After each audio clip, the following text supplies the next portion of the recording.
Hi, welcome to the Leaderonomics show.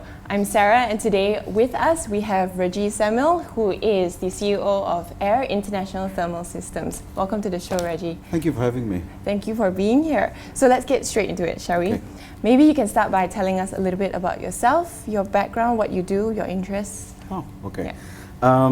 Well, start from the beginning, I suppose. I was born in Johor. My parents came from India way before Merdeka, so it's 1954. And we were in the estates. My dad was in the estates, and I moved to Port Dickson very young. Attended Sekolah Kebangsaan Panglima Adnan, Rusa. Finished my high school in Port Dickson area, and then applied for university, and University Kebangsaan gave me a course which actually even the council didn't know what it meant. Science quantitative. I said, no, not going to do that. So went did accountancy. But meanwhile, while through school, I thought the only thing I'm going to do in life was football. Oh. And I played football as much as I could. Yeah.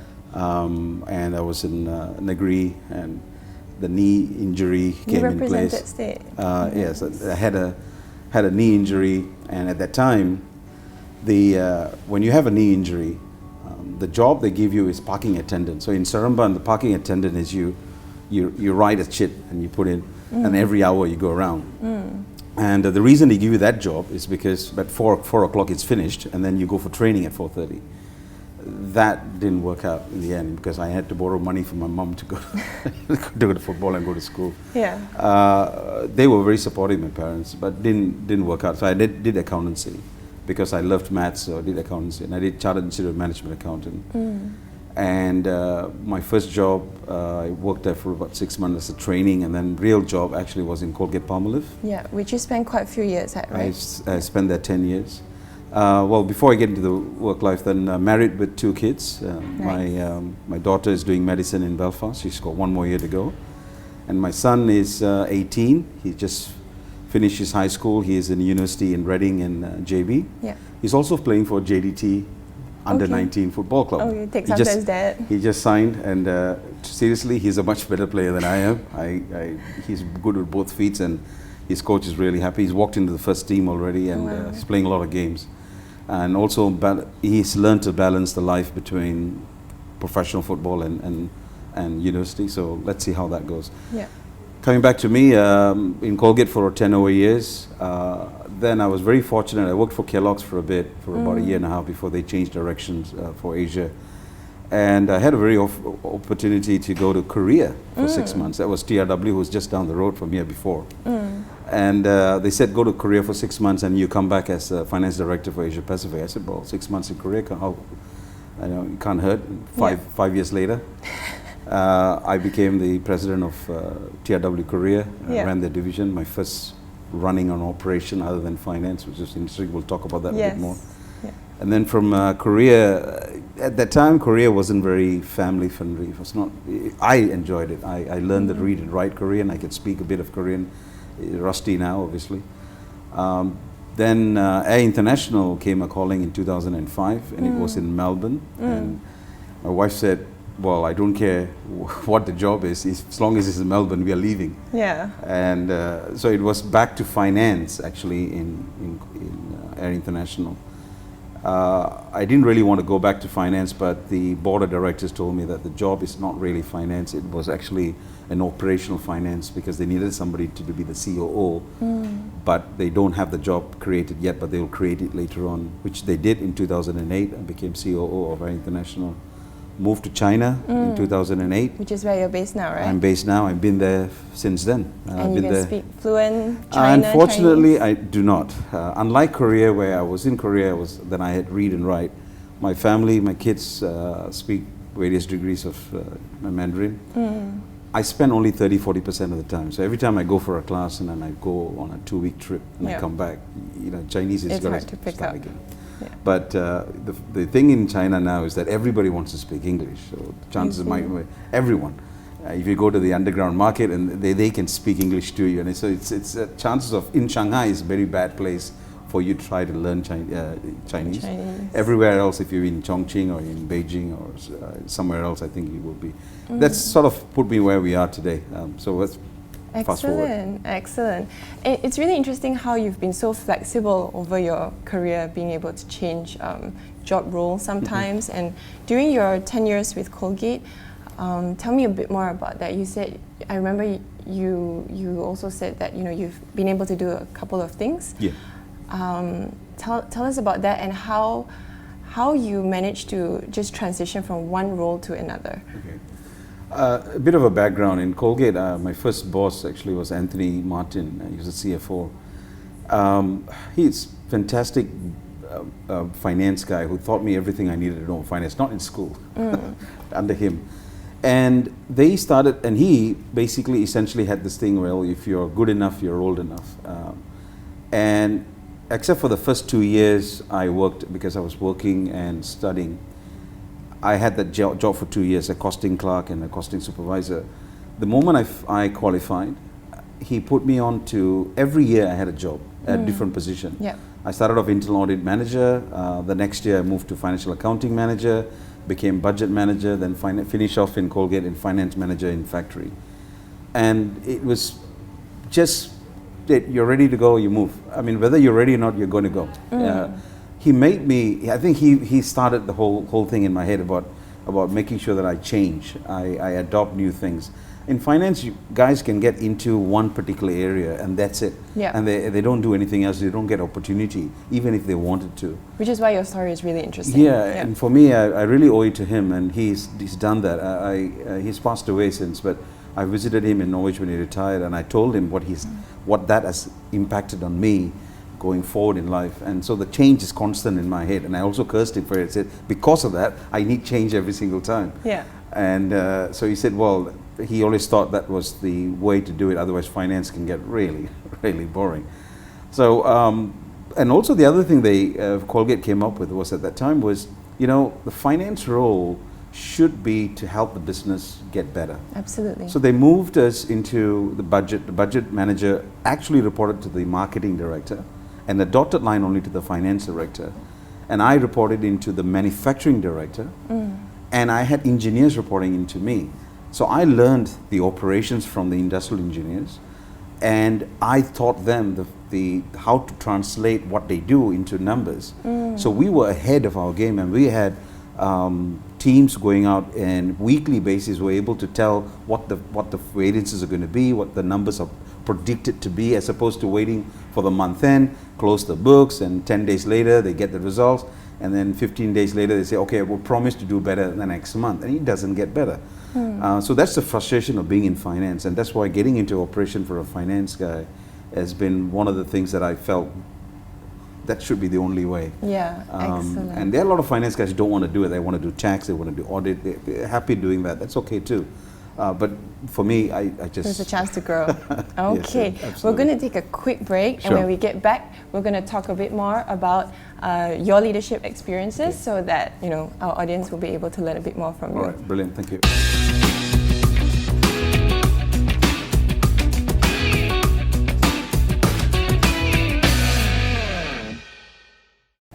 Hi, welcome back to the Leaderonomics show. Today we've got Rejie Samuel, and he is the CEO of Air International Thermal Systems. So Rejie, earlier we were just talking about your journey and how you were from a finance background, and then somehow you made it to be a CEO today. You're currently based in Shanghai, China, Yeah. and we know that the spotlight is on China. Can you tell us a little bit about how you think China, why do you think people are looking towards China in terms of its economy, and what can they learn from China in terms of their leadership?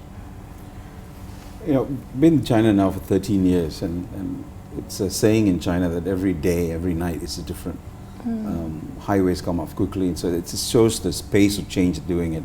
And if you go back and try to figure out why is it that they are the leaders? And first of all is the government policies. We had an opportunity to work with joint ventures. We still have a joint venture that's thriving right now, and joint venture partner is a state-owned enterprise, Chang'an Group. And talking to them, they actually tell us about what the government is doing. And since 2008, we've seen when the world was going under crisis in 2008, they had a policy that's actually being implemented even today. So it's all about the vision that they had. They sat down and said, this is what we're going to do. We're going to improve the living standards of our people, and we are going to do it through technology acquisition. We're not going to be the makers of toys anymore. They've decided that, and they said, okay, now if I want to do that, I want to get away from this cheap plastic parts and toys and cheap imitation goods. What do I have to do? Technology was one skill set, and so they decided that they want to do that. And administrators here, they are ministers and so forth. They all have to be scientists or a degree or a PhD. Oh, I didn't know that. So one of the Chang'an guys, for example, he was promoted, and he came and told us we had a dinner. So he has to go and do a PhD, and he has to teach for 6 months. It's probably not the case for everybody, but he was going for a very important position. He has to teach for 6 months and go out. So these guys are all thinkers, all very well knowledged. They're very immersed in it. So they go overseas, they learn, and they go on trips. There's one particular Geely head of engineering. He actually goes for all the car shows and all the technology shows to gain knowledge. It's being out of Malaysia. The day that I left Malaysia and I got into this different kind of facets of knowledge, I understand that. I think that's very, very, very important. Yeah. And they have that vision, and they then execute it. There's a lot of problems with that along the way, by the way they execute things. People complain about that. But living in China, the cost of the standard of living has improved, as did the cost of living. Because Shanghai is very expensive. We get that, but they have changed. Now, if you think about that, we do business right now in China, we do business in Mexico, in Slovakia, in India, in Thailand, and obviously in Australia before. We can see the way they have changed, the way they have adopted, the acquisitions that they have done to gain knowledge so that they can actually build better cars. The car qualities in China, for example, since I'm in the automotive industry, it is of utmost highest quality. So they've got this single vision and they execute it in multifacets. That's what they're doing right now. Wow. And I'm sure leadership styles would have changed along your journey as well in what you observe. I mean, that's an excellent example what you gave us earlier of how just the Chinese government runs things. Everyone's very immersed in what they do. But previously, do you feel that there's been a change in leadership styles that you observe over the different cultures that you've worked with? Malaysia, Korea, and Melbourne, even the Australians. Yeah. I think the culture leadership changes are. I don't see people changing. I've not seen people change. Rather, when I changed industries and I moved from country to country, I see different ways of people handling things. So it's by industry. So they say it's cultural thing, and I actually don't buy the cultural part of it. I think the cultural thing is a sensitivity you as a leader need to have. You need to understand that people do things differently, but leadership of what a human being wants to be across races, across religion, across cultures, they are pretty much the same. So in China, in Korea, in India, in Mexico, I was just recently in Mexico. I was in our plant in Slovakia. The desire, the right people, they are the same. Now they speak different language, they eat different food. There's a different way in which you talk to them. But other than that, the leadership shouldn't change. In my view, I didn't change. But I had to adopt to the way I manage. But the message is the same. You see what I'm saying? So what happened in leaders who have not adopted or understood different ways or different cultures, they have a single view of way the world is, and they manage it in that way, and that sometimes makes it not competitive. And that's what I think some of the things happening in Malaysia, for example, if you don't have not gone and adopted, you don't have to leave the country. I'm saying you got to start looking, being part of Leaderonomics and Roshan, for example, yourself, talking to other people. Recently, Leaderonomics came to see us with the bank, going on trips like that. That's a brilliant thing. In fact, I learned from them. I said, that's what I want to do in my team as well. Those are the things that so rather than a leadership changes over time. I didn't see that happening. I see the schools, those who go for MBA and so forth, indoctrinating a particular method. They read this book and say, that's what I want to be. It's wrong, because human behavior is multifaceted. Correct. You cannot take a book and say, I am going to be an authoritative leader, I'm going to be a teamwork leader. Yeah. It doesn't work that way. In Yeah. certain cases, you have to be different. We'll talk about leadership a bit later, I suppose, Yeah. but without talking about it at one go. I hope that answers your question. Absolutely. Actually, since we're on that topic, I just want to know, personally to you, what does leadership mean to you? Okay. There is a quote. A lot of leadership is a lot of quotes. Very young, I read a book from Miles Monroe. He's a pastor, and he unfortunately passed away in a plane crash with his wife and 8 others. So he defined it this way, and it's very important that it must be said in the way he said it. Being a pastor, I suppose he's got multifacets view, a man of God. The leadership is a capacity to influence others through inspiration, motivated by passion, generated by vision, produced by conviction, and ignited by purpose. Yeah. The best definition in my book. Everything that I've done since then has been, I think as a leader, I need to have all of these. Yeah. To be able to do the best I can, not for myself alone, but for the people that I'm leading, and also for the company that we represent. Yeah. As a result of that, for the customers that we service.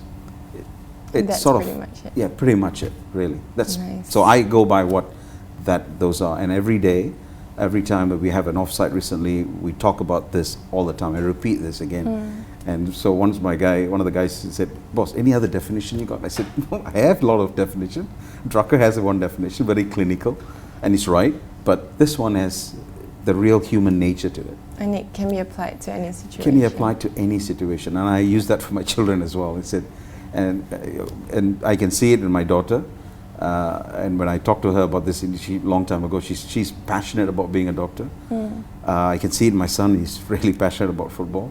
In fact, my wife and I actually tried to dissuade our daughter from doing medicine, and she turned around and said, "What kind of Indian parents are you?" So everybody wants to be a doctor. She wanted to be a doctor since she was 16 years old. That's a stereotype. Yeah, stereotype. Yeah. Anyway. Okay, thank you. We're going to take another quick break now, and then we'll be back to talk a little bit more about leadership and your experience.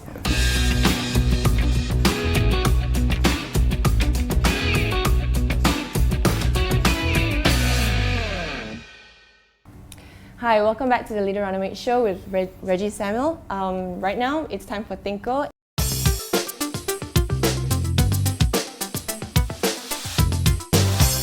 And Rejie, you ready? Okay. Okay, so I'm going to take just some random cards from this deck. Sure. You know, we talk a lot at Leaderonomics, we talk a lot about empowering people, about growing leaders, and building the future. And so these questions are kind of going to be about that. And you've got exactly a minute to answer as many as you can. All right? Sure. Let's see if you can beat the score. Okay, you ready? Yep. Okay, so first question. If Steve Jobs and Bill Gates did not exist, would the world be a better place today? No. If you had to move to a country besides the one you currently live in, where would it be? Malaysia. Nice. Would you rather be rich and paralyzed from the waist down, or poor and able-bodied? Oh, poor and able-bodied anytime. All right. And what is your one big regret in life? How would you change it if you could?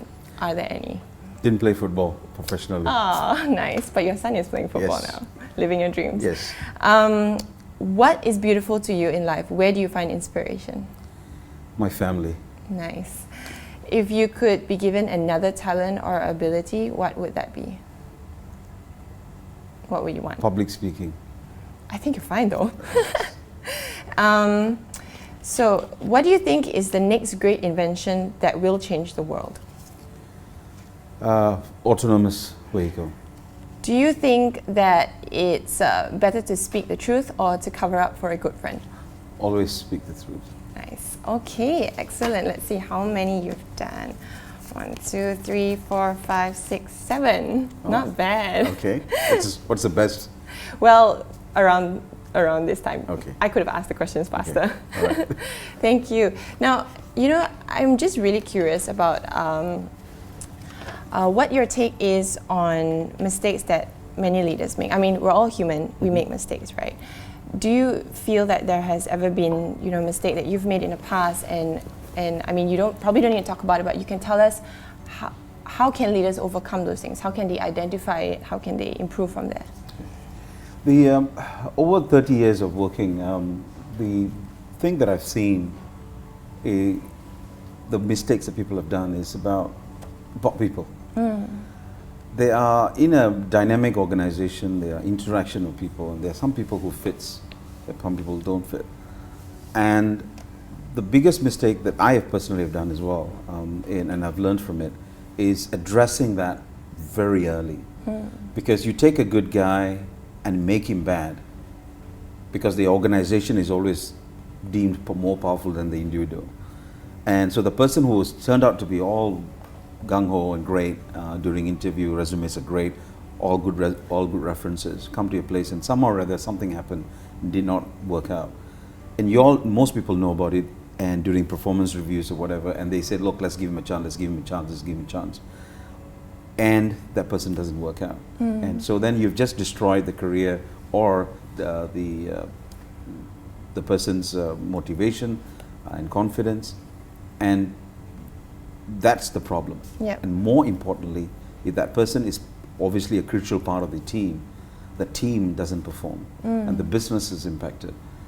That is single most, and really my advice to the team, and in fact recently as well, I keep repeating it, when we find somebody that's not fitting for whatever reason or other, make the decision as quick as possible to address it, and then move on. Yeah, and it's not a personal thing. It's right? not, it never is. In fact, I believe, and I remember all the people that I've actually had to let go during the 2008 crisis, and after that, most of them I still in touch with. Yeah. We did it professionally, respectfully, and they all understand and they appreciate it. And it is when you do it late that they get bitter and they said, why didn't you tell me earlier? Yeah. So forth. Yeah, great. Now, what are your thoughts on making a difference in the corporate world? Do you think it's really possible for people to make an impactful difference in the corporate world, and how so? Yes, the answer is obviously yes. You can make a difference in corporate world. The first and foremost is not about the corporate, the company, but it's about you. Do you want to make a difference? And I have this thing, it's probably a bit silly to say it, but when you wake up in the morning, you say, can I do something different? Can I change something? Even now. And I ask that of all my guys. You come to the office, you must make something different. If you're coming in day out, there's no challenges, and you'll end up leaving or doing a job bad, and then we're back to this whole performance thing. It's about you. Do you want to make a change? And when you have a collective bunch of people who always want to do something different, the answer is the company will always be better and the individual will be better. Yeah. So yes, you can. But there is no particular magic solution or a course that you can go to. It's about you sitting down, getting up in the morning, and instead of looking at WhatsApp and WeChat messages and all the silly things that go around the world, get up in the morning and say, okay, I'm going to feel this is going to be a really good day today. Yeah. And when you start with that attitude and say, no, I'm going to make a change today. Yeah. I'm going to help make some change. That changes everything. Right. If you could give advice to a first-time manager, what would it be? The first-time manager, as I've been one time, and I made that one silly mistake of thinking that it's all about me. I became a manager. I was 29 years old. I'm probably entitled to feeling overjoyed, but I kept the overjoyed, proud moment too long. Yeah. You should just say, great, I made it as a manager, fantastic, but your success as a manager is all dependent on the people that you lead. Never make that mistake. Yeah. Don't think that you became a manager because the boss is nice to you. my boss, I told you before, my first boss, Tony Martin, when I said to him, when I go and see him, I said, thank you, Tony, for giving me the opportunity. He said, no, don't thank me, because if you're useless, we'll be having a different conversation. Yeah. Right? So it's all about you, that you made the role, you succeeded, you showed your performance, and you got promoted. Great. Then what happens after that is there's a need for you to do something with the division, the department that you're in, your first-time manager. What is your KPI? Get your team together, say, guys, we got this target. What should we do? Get feedback, get them involved. That's what you should do, first-time manager. Don't think it's all about you. Yeah, very useful. And if you could give advice to a fresh graduate, someone who's just fresh out of school, university, wondering what to do in life, what would it be? Leadership advice. Leadership advice. First thing is about making sure you acquire as many skills as you can. Like the examples I've got, I can give you only the examples that I went through. The entire career that I have right now was built upon that particular moment in life where my boss gave me that opportunity. So those who do not have a boss like that, go and ask. I was fortunate I didn't have to ask, very, very fortunate. And go and ask. Yeah. I encourage that in our company today, and so I have got lots of people. I was in Mexico recently, and this guy, one of my team members came up to me and said, can I have dinner with you on a Sunday? I said, yes. I said, what's up? I want to do something more. I said, great. So because they know they can ask that, I said, okay, let's plan this out. So we came up with a plan over the next 2 years. This is what I want him to achieve, and as a result of that achievement, we'll move to the next step. So go and ask, because what's the worst can happen? Answer is no. Yeah. Ask again. Yeah. That's what I would do for a fresh graduate. Ask for more. After doing something for 6 months or for a year, ask for a change. Ask for additional job. Hard work is no substitute. And change is fine, right? Change today? is absolutely. In fact, change is the only thing that you should look forward to. I agree. As a junior, even for me at this level, change is what I've been cursed by my former boss. It's a blessing. It's a blessing in disguise. Yes. Thank you so much, Rejie. It's really been a pleasure to have you here with us on the Leaderonomics show. It was a wonderful conversation. Thank you. Thank you very much. All right, and thank you. That's about it. Thanks for watching. This has been a Leaderonomics show with Rejie Samuel and myself, Sarah.